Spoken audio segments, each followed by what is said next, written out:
Dear students, we are discussing about the chemical properties of sulfonic acids. Sulphonic acids की chemical properties में हम जो reaction कर चुके हैं अब तक वो थी सल्फोनिक ग्रुप के जो आयनाइजेबल हाइड्रोजन की वजह से जो रिएक्शन थी that is acidity and salt formation. Second category हमने पढ़ी थी हाइड्रोक्सी ग्रुप को रिप्लेस करके अदर फंक्शनल डेरिवेटिव बनाना सल्फोनिक एसिड की। एंड थर्ड कैटेगरी हम डिस्कस कर रहे थे जहाँ पे सल्फोनिक एसिड्स को कम्प्लीटली रिप्लेस करना हो बाय अदर फंक्शनल ग्रुप। इसमें से फर्स्ट रिएक्शन है वो हम कर चुके हैं जहाँ पे सल्फोनिक एसिड्स को ग्रुप को हम हाइड्रोजन से रिप्लेस कर रहे थे, दैट इज सिंपल हाइड्रोकार्बन में कन्वर्ट कर रहे थे, डीसल्फोनेशन कर रहे थे। नेक्स्ट रिएक्शन है जो हमने डिस्कस करनी है सल्फोनिक एसिड्स ग्रुप का replacement bye hydroxy group. Hydroxy group से हम सल्फोनिक ग्रुप को किस तरह से रिप्लेस कर सकते हैं by treating the sodium salt of sulfonic acid and sodium hydroxide after fusion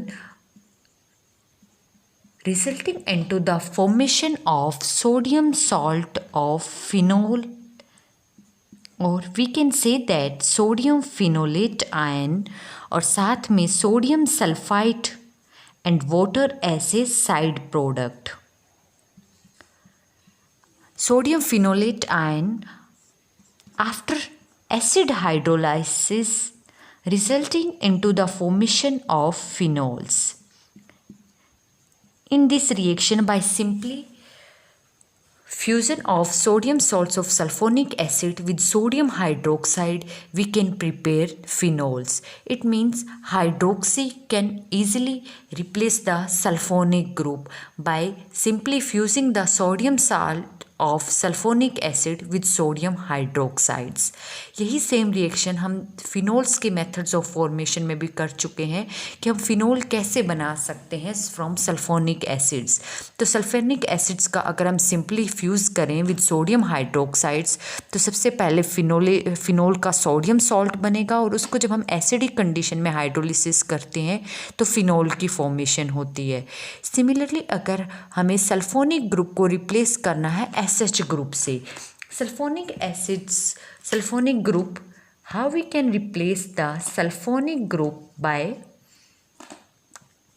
SH group. तो जिस तरह से आपने OH ग्रुप से रिप्लेस किया, OH ग्रुप से रिप्लेस करने के लिए सोडियम सॉल्ट लिया सल्फोनिक एसिड का, इसी सेम तरीके से हम sodium salts of sulphonic acids को ट्रीट करेंगे। जब हाइड्रोक्सी ग्रुप से रिप्लेस करना तो हमने सोडियम हाइड्रोक्साइड से रिप्लेस किया। अब हमें SH जस्ट OH की जगह SH लेके आना है, यानी कि सल्फ़र एनालॉग लेके आना है ऑक्सीजन का। तो यहाँ पे अदर रिएजेंट भी हम इसी तरह यूज़ करेंगे, जिस तरह वहाँ सोडियम हाइड्रोक्साइड यूज़ किया यहाँ सोडियम हाइड्रोजन सल्फाइड यूज़ करेंगे और इन्हीं को भी फ्यूज़ करेंगे इसके साथ। तो यहाँ पे जो सल्फोनिक ग्रुप है वो रिप्लेस हो जाएगा SH से, यानी कि एक ऑर्गेनो सल्फ़र कंपाउंड से हमने दूसरा ऑर्गेनो सल्फ़र कंपाउंड बना लिया है।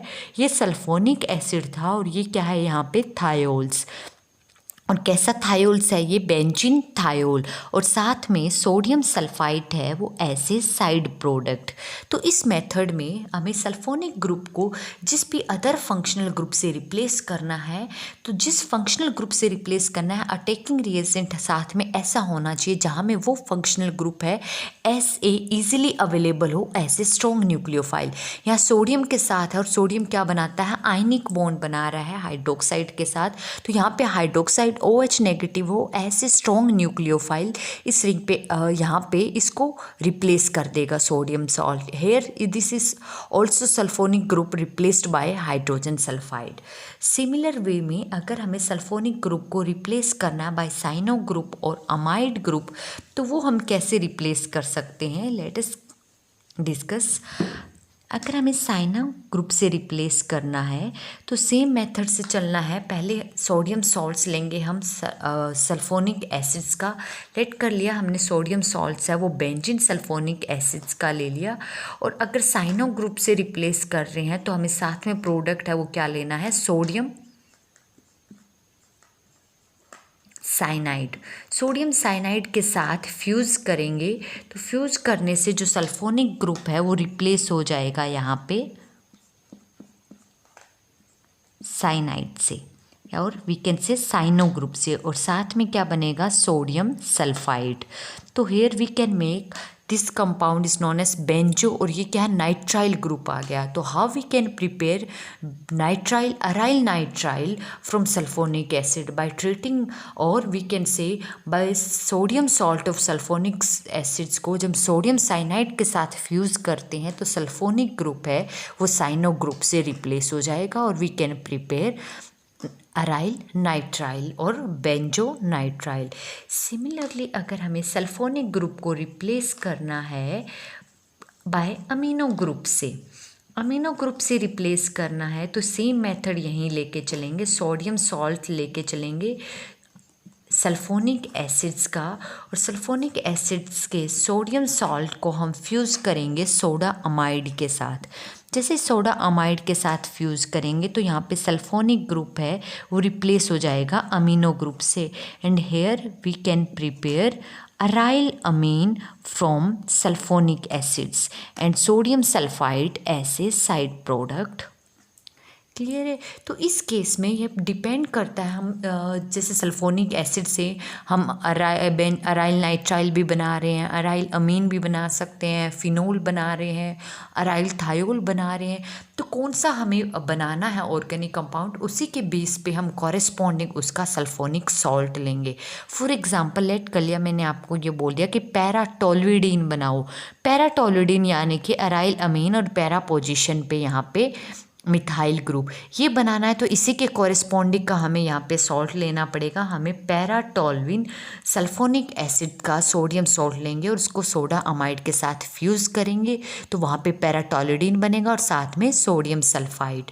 तो इस तरह से हम बिल्कुल सिमिलर वे है, अगर हमें सल्फोनिक ग्रुप को रिप्लेस करना है तो हम उसी सल्फोनिक जिस भी सल्फोनिक एसिड से, तो उसी सल्फोनिक एसिड का सोडियम सॉल्ट लेंगे, और अगर हाइड्रोक्सी ग्रुप से रिप्लेस करना है तो उसको सोडियम हाइड्रोक्साइड के साथ फ्यूज़, अगर एसएच ग्रुप से करना है तो सोडियम हाइड्रोसल्फाइड के साथ, अगर साइनो ग्रुप से रिप्लेस करना है तो सोडियम साइनाइड के साथ फ्यूज़ करेंगे, और अगर अमीनो ग्रुप से रिप्लेस करना है तो उसे सोडा अमाइड के साथ फ्यूज़ करेंगे। नेक्स्ट जो रिएक्शन है वो है reaction of aromatic nucleus of sulphonic acids. अब तक हमने सल्फोनिक एसिड्स की जो रिएक्शन डिस्कस की है वो सिर्फ और सिर्फ सल्फोनिक ग्रुप की वजह से सल्फोनिक एसिड जो रिएक्शन शो करता है या फिर जो रिएक्ट करता है जिन जिन रिएजेंट के साथ वो रिएक्शन डिस्कस की है, जिसमें पहले हमने आयनाइजेबल हाइड्रोजन की वजह से, पूरे हाइड्रोक्सी ग्रुप की वजह से, या जहाँ पे पूरा सल्फोनिक पार्ट है वो यूज़ हो रहा हो, वो रिएक्ट कर रहा हो, उस केसेस में वो रिएक्शन हमने डिस्कस की है। अब यहाँ पे एराइल सल्फोनिक एसिड्स की अगर हम बात करें तो अराइल सल्फोनिक एसिड्स में जो ये एरोमेटिक न्यूक्लियस होता है ये भी पर्टिकुलर रिएक्शन जो एरोमेटिक कंपाउंड्स या एरोमेटिक हाइड्रोकार्बन्स की होती है वो सारी रिएक्शन है वो शो करेगा, जस्ट रेट में है वो डिफरेंस आएगा। जैसे कि हम बेंजीन, सिंपल बेंजीन रिंग की अगर बात करें तो सिंपल बेंजीन रिंग सबसे सिंपलेस्ट एरोमेटिक हाइड्रोकार्बन है। Due to high electron density ये ऐसे न्यूक्लियोफाइल बिहेव करता है, और जो भी अटैकिंग रिएजेंट है उसमें अटैकिंग रिएजेंट में ये उसके इलेक्ट्रोफिलिक पार्ट के साथ रिएक्ट करता है, इलेक्ट्रोफाइल अटैक करता है और यहाँ पे सब्स्टिट्यूट हो जाता है। यानी कि एरोमेटिक हाइड्रोकार्बन है वो इलेक्ट्रोफिलिक सब्स्टिट्यूशन रिएक्शन शो करते हैं। यहाँ इस एरोमेटिक पार्ट पे जितनी ज़्यादा इलेक्ट्रॉन डेंसिटी होगी वो उतना ही स्ट्रॉन्ग न्यूक्लियोफाइल की तरह बिहेव करेगा और अटैकिंग इलेक्ट्रोफाइल के साथ उतनी ही फास्टली रिएक्ट करेगा। अब नेक्स्ट आता है कि अगर यहाँ पे रिंग पे अगर सब्स्टिट्यूटेड रिंग है और यहाँ पे कोई अदर ग्रुप है, हो सकता है वो इलेक्ट्रॉन रिलीजिंग हो सकता है वो इलेक्ट्रॉन विड्रॉइंग ग्रुप हो। अगर इलेक्ट्रॉन रिलीजिंग ग्रुप है तो इलेक्ट्रॉन डेंसिटी को क्या कर देगा रिंग पे इंक्रीज, इलेक्ट्रॉन डेंसिटी को इंक्रीज यानी कि इसकी न्यूक्लियोफिलिसिटी को क्या कर देगा इंक्रीज। जैसे न्यूक्लियोफिलिसिटी इंक्रीज होगी तो टुवार्ड्स इलेक्ट्रोफाइल ये रिंग है वो एक्टिवेट हो जाएगी। सिंपल बेंजीन की बजाय ये रिएक्शन है वो फास्ट रेट पे होगी। अगर यहाँ पे इलेक्ट्रॉन विड्रॉइंग ग्रुप हो, इलेक्ट्रॉन विड्रॉइंग ग्रुप क्या करेगा, इस एरोमेटिक न्यूक्लियस से electron density decrease. Electron density decrease means nucleophilicity है वो डिक्रीज। जैसे न्यूक्लियोफिलिसिटी डिक्रीज होगी तो जो अटैकिंग इलेक्ट्रोफाइल है उसके टुवार्ड्स रिंग है वो डीएक्टिवेट हो जाएगी। तो इस तरह से सिंपल बेंजीन से या नॉर्मल एरोमेटिक हाइड्रोकार्बन जो सबसे सिंपलेस्ट है बेंजीन, उससे जो अगर इलेक्ट्रॉन रिलीजिंग ग्रुप से सब्सटीट्यूटेड रिंग है तो वो रिंग को एक्टिवेट कर देंगे। अगर इलेक्ट्रॉन विड्रॉइंग ग्रुप है तो वो रिंग को टुवार्ड्स इलेक्ट्रोफाइल डीएक्टिवेट कर देंगे। अब अगर इलेक्ट्रॉन रिलीजिंग ग्रुप है तो वो आने वाले ग्रुप को ऑर्थो एंड पैरा पोजीशन पे असिस्ट करेंगे, और अगर इलेक्ट्रॉन विड्रॉइंग ग्रुप है तो वो आने वाले ग्रुप को मेटा पोजीशन पे असिस्ट करेंगे।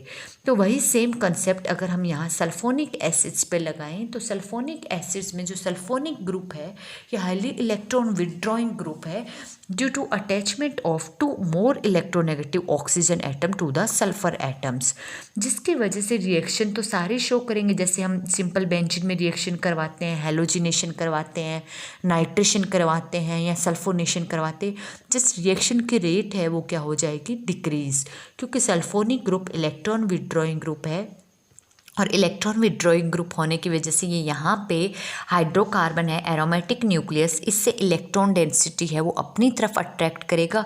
तो यहाँ न्यूक्लियस की इलेक्ट्रॉन डेंसिटी है वो डिक्रीज हो जाएगी। न्यूक्लियस की electron density decrease means nucleophilicity decrease. तो टुवार्ड्स अटैकिंग रिएजेंट ये रिंग है वो डीएक्टिवेट हो जाएगी। एंड सेकेंड थिंग, आने वाले इलेक्ट्रोफाइल के साथ ये रिएक्ट तो करेगा स्लोअर रेट पे, बट उसको कहाँ असिस्ट करेगा, मेटा पोजिशन पे, क्योंकि मेटा पोजीशन पे जैसे sulphonic group electron withdrawing group लगा हुआ है, इलेक्ट्रॉन डेंसिटी डिक्रीज कर रहा है। अगर आप रेजोनेटिंग स्ट्रक्चर ड्रॉ करो तो ऑर्थो एंड पैरा डायरेक्शन से डिक्रीज है वो ज़्यादा होगा एज कम्पेयर टू मेटा, और जो अटैकिंग इलेक्ट्रोफाइल है वो उसी सेंटर पे जाएगा जहाँ पे इलेक्ट्रॉन डेंसिटी ज़्यादा हो। इस इलेक्ट्रॉन विड्रॉइंग ग्रुप में ऑर्थो एंड पैरा पे इलेक्ट्रॉन डेंसिटी है वो ज़्यादा डिक्रीज हो रही है एज़ कम्पेयर टू मेटा। तो इलेक्ट्रॉन डेंसिटी मेटा पे है वो ज़्यादा है as compare to ortho and para.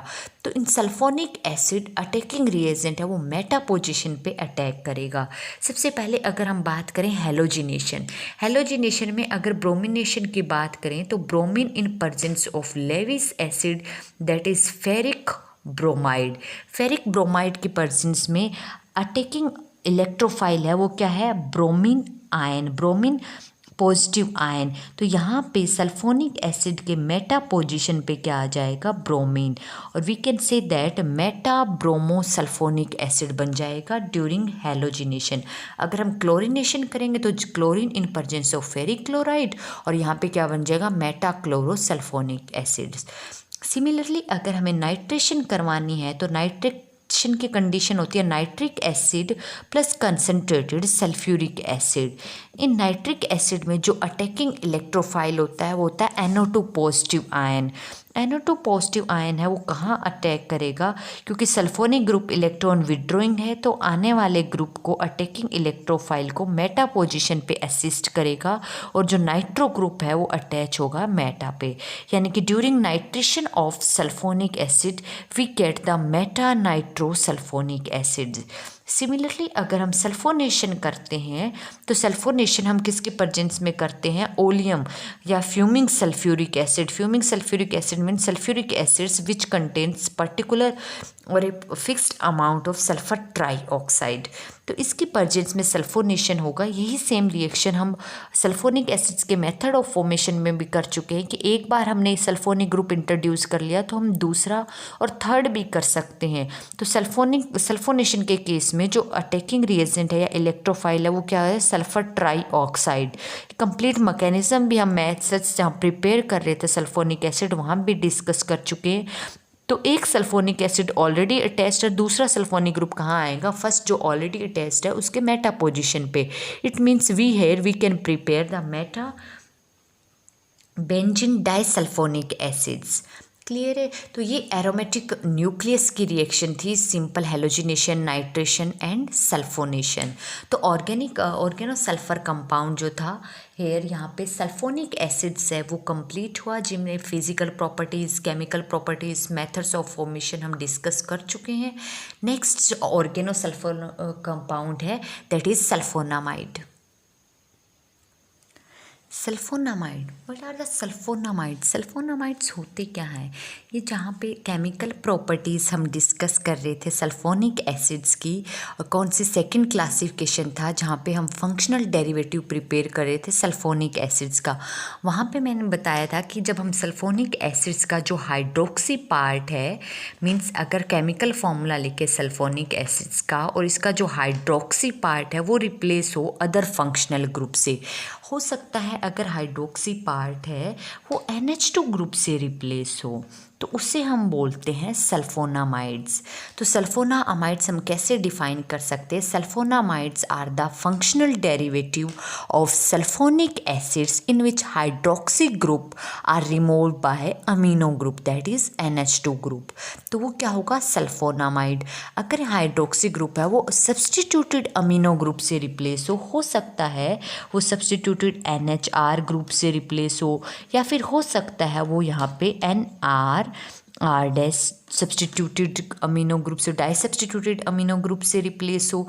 तो ये दोनों कैटेगरी किस में आएगी? सब्सटीट्यूटेड सल्फोनामाइड्स और ये सिंपल सल्फोनामाइड्स। फॉर एग्जांपल अगर बेंजीन सल्फोनिक एसिड्स है, बेंजीन सल्फोनिक एसिड्स में अगर हम हाइड्रोक्सी पार्ट को रिप्लेस कर दें NH2 ग्रुप से, तो वो किस में कन्वर्ट हो जाएगा? सल्फोनामाइड्स। और उसकी नेमिंग कैसे देंगे हम? Benzene sulphonamides. जैसे जस्ट जो सल्फोनिक एसिड्स की नेमिंग है सेम वे में सल्फोनामाइड्स की होगी। जो भी यहाँ पे पेरेंट हाइड्रोकार्बन है उसका नेम और साथ में सल्फोनामाइड्स। जैसे यहाँ पे पेरेंट क्या है? बेंजीन है, तो और ये क्या हो जाएगा? Benzene sulphonamides. सिमिलरली अगर यहाँ पे अगर कोई और ग्रुप हो, मे बी यहाँ पे हो CH3 मिथाइल ग्रुप हो और हेयर SO2 NH2, देन इसकी नेमिंग क्या हो जाएगी? यहाँ पे पैरा टोल्विन सल्फोनामाइड्स। क्लियर? जस्ट जो भी पेरेंट एटम यहाँ पे हाइड्रोकार्बन है उसका नेम लिखो एज इट इज़, और उसमें एज ए सफिक्स हम क्या लगा देंगे? सल्फोनामाइड्स। अगर यहाँ पे सब्सटीट्यूटेड अमीनो ग्रुप हो, ये दोनों कैटेगरी किस में आती है? सिंपल सल्फोनामाइड्स में आते हैं। अगर सब्सटीट्यूटेड अमीन हो, मे बी हो सकता है यहाँ पे दोनों सल्फोनामाइड में जो NH2 है, 2 हाइड्रोजन की जगह 1 हाइड्रोजन हो और 1 मिथाइल हो, तो ये होगा सब्सटीट्यूटेड सल्फोनामाइड। और इसकी नेमिंग हम कैसे देंगे? सबसे पहले जो सब्सटीट्यूटेड ग्रुप लगा हुआ है, जिस नाइट्रोजन पे कौन सा ग्रुप लगा हुआ है? यहाँ पे मिथाइल, तो पहले इसकी नेमिंग देंगे और उसके बाद सिंपल जो भी सल्फोनामाइड है, पेरेंट क्या है यहाँ पे? हाइड्रोकार्बन बेंजीन, तो N methyl benzene sulphonamide. Similar way में अगर यहाँ पे दोनों ही मिथाइल ग्रुप हो, दोनों मिथाइल ग्रुप हो, तो हम सिंपली क्या लिखेंगे? NN dimethyl benzene sulphonamide. अगर एक मिथाइल एक इथाइल हो तो अल्फ़ाबेटिकल ऑर्डर में पहले आएगा ethyl, then we can write N ethyl N methyl benzene sulphonamides. तो सल्फोनामाइड्स का नोमेनक्लेचर है वो बिल्कुल सिंपल है, जैसे सल्फोनिक एसिड्स का सबसे पहले पेरेंट हाइड्रोकार्बन की नेमिंग और उसके बाद simply sulphonamide as a suffix. Next, how we can prepare sulphonamides? Sulphonamide जैसे कि जस्ट फंक्शनल डेरिवेटिव होता है हाइड्रोक्सी ग्रुप को रिप्लेस करके। तो हाइड्रोक्सी ग्रुप को हम केमिकल प्रॉपर्टीज़ में भी डिस्कस कर चुके हैं कि सल्फोनिक एसिड का हाइड्रोक्सी ग्रुप है वो इजीली रिप्लेसेबल नहीं हो सकता due two sulphur atoms have 2 highly electronegative oxygen atoms, जिसकी वजह से ये हाइड्रोजन तो ईजिली आयनाइज हो जाएगा, बट ये सल्फर ऑक्सीजन बॉन्ड है इसको आयनाइज करना थोड़ा डिफ़िकल्ट है। सिर्फ और सिर्फ सल्फोनिक एसिड में जो हाइड्रोक्सी पार्ट है वो रिप्लेस होगा डायरेक्टली हैलोजन से by reacting the sulphonic acid with phosphorus halide और थायोनाइल क्लोराइड। यानी कि अगर हमें कोई भी फंक्शनल डेरिवेटिव बनाना है तो सबसे पहले सल्फोनिक एसिड को हमें सल्फोनाइल क्लोराइड में कन्वर्ट करना पड़ेगा। एक बार सल्फोनाइल क्लोराइड बन गया है तो उसमें जो क्लोरीन ग्रुप है उसको हम ईजिली रिप्लेस कर सकते हैं एस्टर से और या फिर अमीन ग्रुप से। तो अब हमें सल्फोनामाइड बनाना है, यानी कि हाइड्रोक्सी को अमीनो ग्रुप से रिप्लेस करना है। तो हाइड्रोक्सी डायरेक्ट अमीनो ग्रुप से रिप्लेस नहीं होगा, पहले इसको क्या करना पड़ेगा? सल्फोनिक एसिड्स को हमें कन्वर्ट करना पड़ेगा यहाँ पे सल्फोनाइल क्लोराइड में। तो मैं डायरेक्ट सल्फोनाइल क्लोराइड लिख रही हूँ हेयर, क्योंकि bye reacting the sulphonic acids with phosphorus halide और थायोनाइल क्लोराइड के साथ, ये रिएक्शन हम already chemical properties of sulphonic acids में कर चुके हैं। अब नेक्स्ट जो हमारा जो क्लोराइड बना है सल्फोनाइल क्लोराइड, उसकी रिएक्शन सिंपली अगर हम अमोनिया के साथ करवाएं तो जैसे ही अमोनिया के साथ रिएक्ट करवाएंगे सल्फोनाइल क्लोराइड को, तो यहाँ से हैलोजन है वो ईजिली डिस्प्लेस हो जाएगा अमीनो ग्रुप से and resulting into the formation of amide and साथ में ammonium chloride as a side product. इसका मैकेनिज्म भी हम केमिकल प्रॉपर्टीज़ में डिस्कस कर चुके हैं। मान लो अगर आपको यहाँ पे बेंजीन सल्फोनामाइड बनाना है तो आप बेंजीन इसी के कॉरिस्पॉन्डिंग जो सल्फोनिक एसिड है उसी का ही सल्फोनाइल क्लोराइड लोगे। जैसे यहाँ पे बेंजीन सल्फोनाइड बनाना है तो हम बेंजीन सल्फोनाइल क्लोराइड ही कंसिडर करेंगे। और बेंजीन सल्फोनाइल क्लोराइड को हम कैसे बनाएंगे, बेंजीन सल्फोनिक एसिड्स की रिएक्शन आइदर फॉस्फोरस पेंटाहालाइड और थायोनाइल क्लोराइड के साथ रिएक्शन करवा के, और जो भी हमारा बेंजीन सल्फोनाइल क्लोराइड यहाँ बनेगा उसकी अमोनिया के साथ रिएक्शन करवा देंगे। अमोनिया के साथ रिएक्शन करवाते ही ये किस में कन्वर्ट हो जाएगा, बेंजीन सल्फोनामाइड में।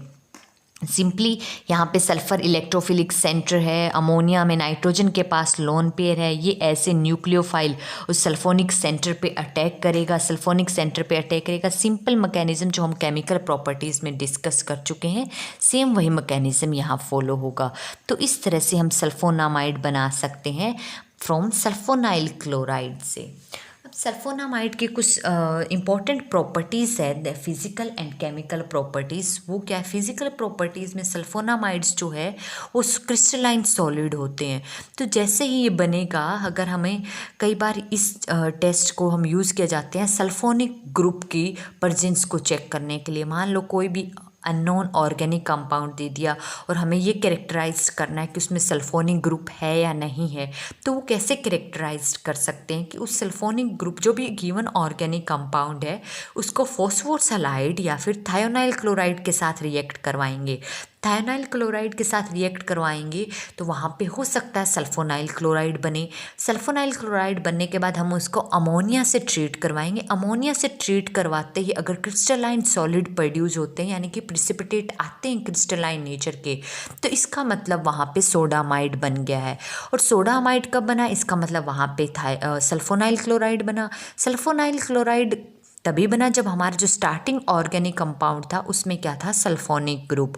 तो ये सल्फोनामाइड बनाने का जो रिएक्शन है इसको हम यूज़ कर सकते हैं। We can say that sulphonamides are well defined crystalline solids and therefore this test can be used for the characterise the sulphonic acids. Clear है। सेकंड जो प्रॉपर्टी है, जो सल्फोनामाइड्स होते हैं वो भी एसिडिक होते हैं नेचर में, हालांकि स्ट्रॉन्ग नहीं होते बट वीक एसिडिक होते हैं। ये स्ट्रॉन्ग अल्कली के साथ इजीली रिएक्ट कर जाते हैं और सोडियम सॉल्ट ऑफ सल्फोनामाइड बनाते हैं। रिएक्शन है वो किस तरह से होती है, सोडा अमाइड और सोडियम हाइड्रोक्साइड के साथ। सोडियम हाइड्रोक्साइड में जो हाइड्रोक्साइड ग्रुप है वो हाईली बेसिक होता है, टेंडेंसी होती है, strong tendency to accept the proton. जैसे ही हम सोडा अमाइड को सोडियम हाइड्रोक्साइड स्ट्रॉन्ग अल्कली के साथ ट्रीट करते हैं तो वहाँ पे वाटर की फॉर्मेशन होती है। वाटर की फॉर्मेशन तभी हुई, इसका मतलब कहीं ना कहीं इस हाइड्रोक्साइड को प्रोटॉन मिल गया है। और प्रोटॉन कौन सा सब्सटेंस देगा, जो एसिडिक होगा नेचर में। तो यहाँ से ये कन्फर्मेशन भी है कि सोडा अमाइड जो होते हैं वो एसिडिक होते हैं नेचर में, क्योंकि स्ट्रॉन्ग अल्कली के साथ रिएक्ट करते ही ये सोडियम सॉल्ट बना देते हैं सोडा अमाइड का हेयर, और साथ में यहाँ पे क्या बन जाएगा, वाटर। क्योंकि इस हाइड्रोक्साइड ने यहाँ से H पॉजिटिव गेन करके वाटर बना लिया और यहाँ NH पे क्या रह गया, नेगेटिव, वो किस में कन्वर्ट हो गया, NH नेगेटिव। जस्ट आयनिक इंट्रैक्शन से यहाँ पे सोडियम आ गया है। अब नेक्स्ट, जैसे ही हमने सोडा अमाइड बनाया सल्फोनिक एसिड से, हम डायरेक्टली नहीं बनाया हालांकि, क्योंकि सल्फोनिक एसिड्स को पहले हमने सल्फोनाइल क्लोराइड में कन्वर्ट किया, लेकिन हम सल्फोनामाइड से डायरेक्ट सल्फोनिक एसिड है वो बना सकते हैं। वो कैसे बना सकते हैं कि अगर हम सल्फोना अमाइड को एसिडिक कंडीशन में वाटर के साथ हीट करें, या फिर एसिडिक कंडीशन और हीटिंग में हाई टेम्परेचर पे वाटर के साथ हाइड्रोलाइज करें। जैसे ही हाइड्रोलाइज करेंगे तो यहाँ पे जो सल्फोनामाइड्स ग्रुप है वो इजीली रिप्लेस हो जाएगा सिंपल सल्फोनिक ग्रुप से हेयर SO3H एंड साथ में बनेगा अमोनिया। तो here in this method we can prepare the sulphonic acids from sulphonamide by direct method. तो डायरेक्ट मेथड में हम सल्फोनिक एसिड सल्फोनामाइड से कैसे बना सकते हैं? By simply acidic hydrolysis at high temperature we can prepare sulphonic acid directly from sulphonamides. दी कुछ केमिकल प्रॉपर्टीज थी सल्फोनामाइड्स की। सल्फोनामाइड्स जो है वो ऐसे लेबोरेटरी रिएजेंट भी यूज़ किया जाता है for the manufacturing of many dyes and drugs. Sulpha drugs जो होती है उनकी मैन्युफैक्चर में सल्फोनामाइड्स यूज़ किया जाता है। तो सल्फोनामाइड्स में हमारे सिलेबस में बस इतना ही है। इसके methods general introductions method how we can prepare करने का सिर्फ एक ही मेथड है कि सल्फोनिक एसिड्स को हम सल्फोनाइल क्लोराइड में कन्वर्ट करें और उस सल्फोनाइल क्लोराइड को हम सिंपली अमोनिया के साथ रिएक्शन करवाएं। और केमिकल प्रॉपर्टीज़ में जस्ट 2 केमिकल प्रॉपर्टीज़ कि हम अगर सोडियम हाइड्रोक्साइड स्ट्रॉन्ग अल्कली के साथ ट्रीट करते हैं तो वो सोडियम सॉल्ट बना देगा सोडामाइड का। एंड अगर हम एसिडिक कंडीशन में और हाई टेम्परेचर पे हाइड्रोलिसिस करते हैं तो सल्फोनामाइड रिवर्स फिर से किस में कन्वर्ट हो जाएगा सल्फोनिक एसिड्स में। नेक्स्ट अब एक और ऑर्गेनोसल्फर कंपाउंड है दैट इज सल्फा ग्वेनेडीन। वो हम नेक्स्ट लेक्चर में डिस्कस करेंगे and also synthetic reagent that we will discuss in next lecture. Thank you.